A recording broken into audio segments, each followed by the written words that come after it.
Concernant Zelensky, je vois qu'il essaie de se retirer de l'accord sur les terres rares. Et s'il le fait, il aura des problèmes, de très gros problèmes.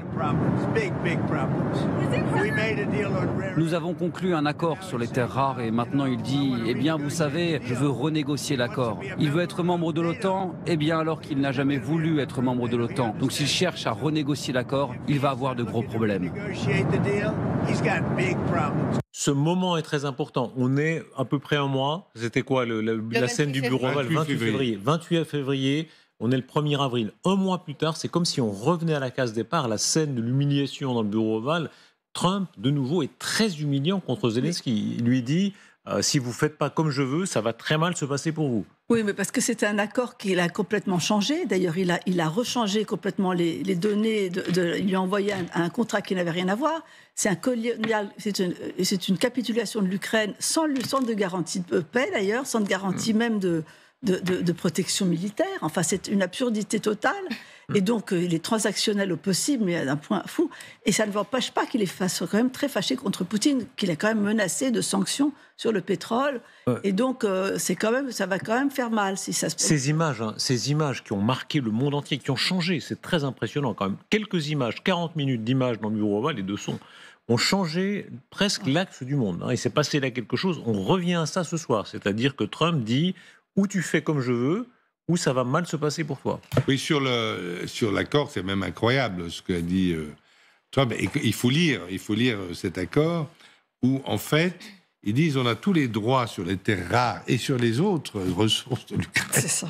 On a tous les droits, jusqu'à ce que soit intégralement rembourser l'argent qu'on a donné. Donc, 350 milliards complètement inventés par Trump. C'est pas 350, c'est plutôt 140, oui. Enfin, même 140 milliards, il faut les sortir. C'est moins ça. Parce que l'Union européenne est le premier donateur à ce jour. On est à 130, 135 et on est devant les États-Unis. C'est plutôt 100, 110 les États-Unis. Donc là, on est carrément dans la fake news absolue. C'est aussi un moyen de faire pression, mais relativement indigne, parce que taper sur la victime, c'est assez facile. Et c'est surtout, ça ne respecte pas le caractère du contrat, parce qu'en fait, il y a certaines dépenses qui étaient des prêts, d'autres des prêts sans intérêt, d'autres des dons, etc.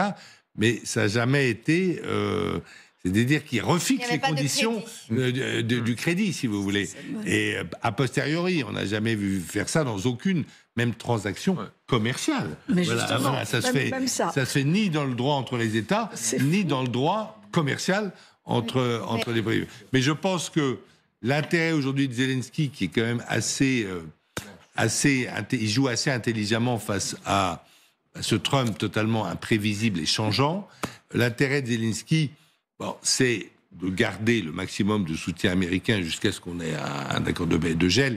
Mais l'accord que propose Trump est tellement léonin que, vous savez, aucune cour de justice, et certainement pas la Cour suprême des États-Unis, ne reconnaît les accords léonins. C'est-à-dire, si vous obtenez un accord, si moi je fais un accord avec vous, que vous m'apportiez une bouteille de whisky tous les soirs sur ce plateau, mais en tenant un revolver sur votre tempe, eh bien là, l'accord ne sera pas jugé, parce que n'entrera pas effectivement, parce que c'est un accord léonin. Vous avez été forcé à le signer. Et là, effectivement, cet accord sur les terres, Voilà ce que c'est que d'avoir un normalien en plateau. Accord léonin, voilà, ça a de la gueule toujours quand on a un normalien en plateau. Mais oui, il se passe un moment là où Trump, en réalité, montre sa partialité à nouveau. Elle est à peu près totale, en réalité. Oui, elle est totale, parce que...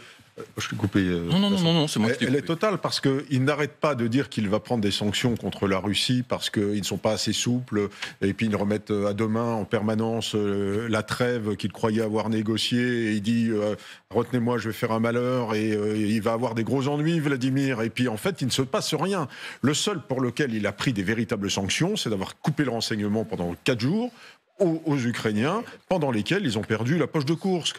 Donc effectivement, je dirais, la sanction Trump, la sanction, va dans un sens et pas dans l'autre. Il est absolument incapable aujourd'hui, pour une raison ou pour une autre, de sanctionner Vladimir Poutine. Prêtez bien l'oreille à la déclaration de Trump. Il en fait une autre et très prétendument, comment dire, balancée, mais on comprend bien là encore qu'il a déjà fait son choix entre Poutine et Zelensky. Ils savent que je ne joue pas. Je pense que Vladimir Poutine va se montrer à la hauteur de ce qu'il m'a dit. Et je pense qu'il va maintenant remplir sa part du contrat. Et puis il y a Zelensky, en espérant qu'il sera à la hauteur. En fait, la situation, le choc de 28 février, quand nous avons vu cet accueil de président Zelensky, qui représente un pays victime, agressé, qui est en sang et en feu, c'était le choc mondial, oui. Mais par la suite, quand on a observé les agissements du président Trump, on a compris que il y a beaucoup de paroles, mais finalement très peu d'actions, sauf bien sûr le coup assez douloureux pour les forces armées ukrainiennes et notamment dans la région de Koursk. Et finalement, il a déjà promis faire le malheur pour les outils. C'est pas venu. Il y avait d'autres menaces aussi pas possibles. Finalement, ça tient pas. Donc aujourd'hui, on le regarde un peu comme ça à travers, comme si on comprenait. Il a peut-être une petite mémoire d'un poisson rouge, je sais pas, qui ne se rappelle pas. Même notamment les dernières déclarations sur la Corée du Nord, qu'il veut rencontrer apparemment son ami, un excellent gars. Madame Poëdi, pardon, j'ai l'impression toujours que vous cherchez à dire que Trump est bête. Il est peut-être bête, mais en réalité, il est quand même très organisé, il a été élu 2 fois, et on voit que, hélas pour l'Ukraine, il a quand même un fil conducteur très net, c'est-à-dire c'est pas un poisson rouge, objectivement, soyons honnêtes.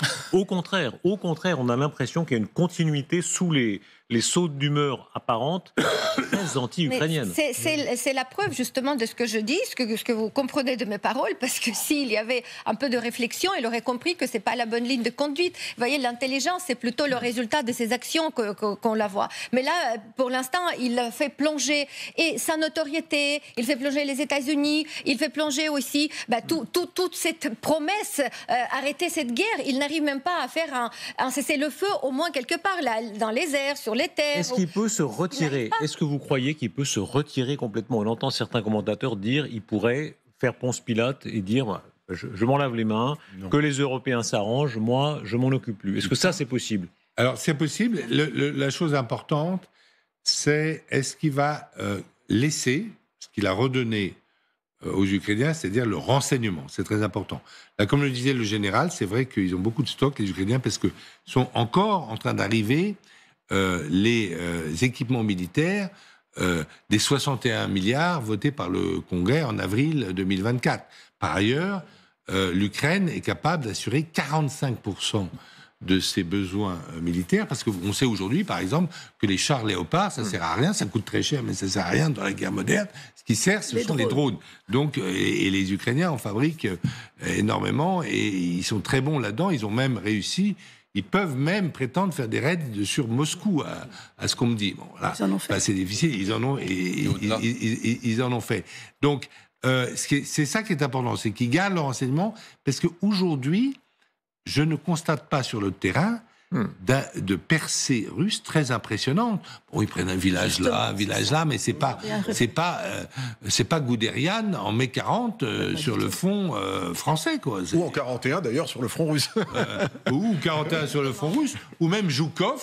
Oui. Entre 43 et 44 ou 45 sur le front de... Voilà le général français qui préfère rappeler les souvenirs qui ne sont pas trop en défaveur, évidemment, du front français. Mais vous avez entièrement raison. C'est la base. Alors, écoutez, moi, quand je commandais la 7, j'ai emmené mes troupes à Sedan, car c'est le modèle de la défaite où on a fait absolument tout ce qu'il on y fallait revient, pas faire. 70. Donc, vous savez, je sais reconnaître quand l'ennemi a été brillant, et j'ai passé une semaine à Sedan pour leur montrer tout ce qu'il ne fallait pas faire dans l'histoire des batailles. Et en 40, ils repassent au même endroit, les Allemands. C'est-à-dire, ils repassent par les Ardennes. Oui. Et là, il y a un encombrement. Comme à Paris, place de la Concorde, si vous voulez, Darius, les véhicules, il y en a tellement qu'ils ne peuvent plus bouger. Oui, il y avait un bouchon. Et un bouchon, absolument. Des centaines de kilomètres. Qui a duré pendant 2 jours. Oui. Et ce pauvre gamelin n'a pas été capable d'envoyer des avions de reconnaissance qui auraient vu le bouchon et ensuite bombardé toute cette troupe allemande qui était complètement coincée. On n'a pas été capable de ça. Vous vous rappelez ce débat terrible de ceux qui se demandent est-ce qu'en 2025, on est, myope sur les dangers que représente la Russie, comme on a été myope sur les dangers allemands dans les années 30. Alors, Écoutez Poutine, de quelle manière il dit on va aller de l'avant. Il a même cette formule qui a marqué, je vous le disais, les derniers jours, en disant on va les achever en parlant de l'Ukraine. Ce qui se passe aujourd'hui est tout aussi clair. Nos troupes ont l'initiative stratégique sur toute la ligne de contact. J'ai dit récemment que nous les écraserions, mais il y a des raisons de croire que nous les achèverons. Voilà, on a compris que leurs moyens ne sont pas à cette aune-là, mais est-ce que l'intention est là? C'est Xerxès en Grèce en 489, Xerxès le fils de Darius, et qui croit qu'il va battre les Athéniens et qui ne se rend pas compte que Thémistocle est en train de lui tendre un piège, il va tomber dans le piège, et c'est typiquement l'hubris, et ça c'est un discours où on voit que Poutine est frappé de athée en Grèce, la folie, le jugement qui se voile, si vous voulez, et je pense qu'il prend un très gros risque, parce que peut-être qu'on aura bientôt la vengeance, la némésis. Comment est-ce que vous comprenez ça? Vraiment, expliquez-moi, comment est-ce que vous comprenez? On est au moment où on pourrait se dire qu'au contraire, ils disent le président Trump, on l'a entendu, on veut discuter, etc. Il dit le contraire. Il dit on va frapper encore plus fort. Il a peur de ça. Oui, mais il y a beaucoup de com' et il y a beaucoup de bluff. Parce qu'on s'aperçoit que les forces russes progressent très peu, en fait, depuis quelques semaines.